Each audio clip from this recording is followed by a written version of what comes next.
Hello mga kasuki! Ngayon babaguhin ko na naman yung ayos nitong ating lamesa. Tsaka itong upuan. Pagpapalitin ko na naman yung dalawang yan kasi nagre-reklamo yung asawa ko makalat daw. Masikip. Iikot pa daw dito pagpupunta ng lababo. Doon. So nasisikipan siya. Kaya ngayon, aayusin na naman natin. Babalik na rin na naman natin itong bahay natin. Sure is. Una kong iurong yung upuan. Urong ko muna siya dito para mailagay ko yung lamesa doon at yung upuan naman dito. Start na tayo!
Yan, ganyan. Balik sa dating pwesto.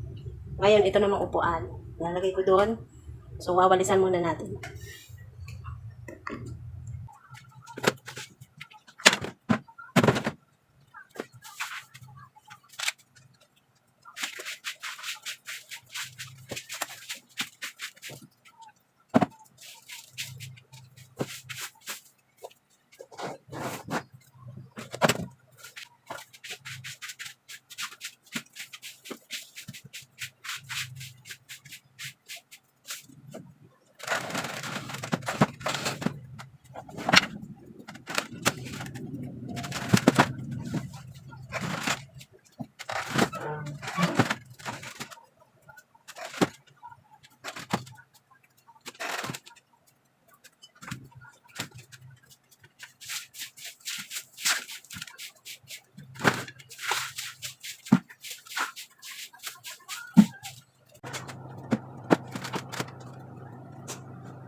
O, ayan, natapos na tayo dito.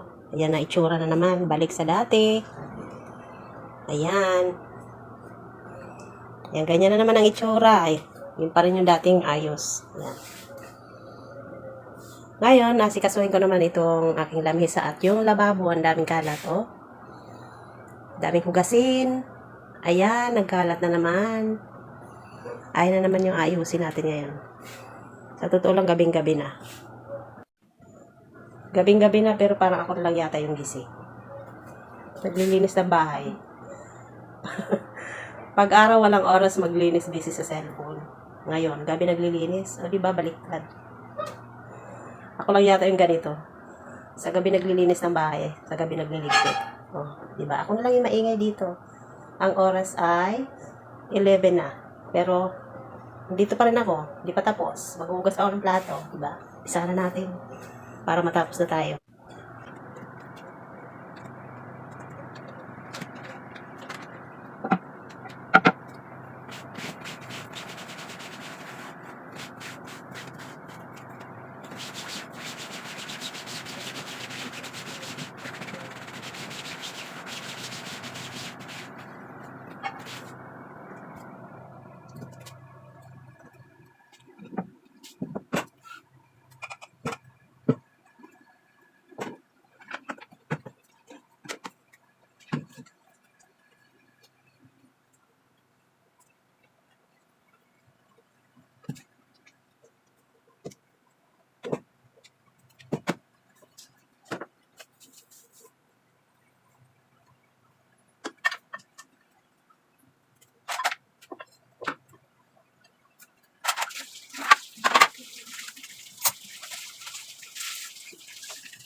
Ayan, naayos na yung lamesa, pati yung doon.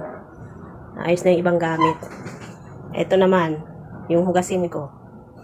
Ayan naman yung aking uumpisahan.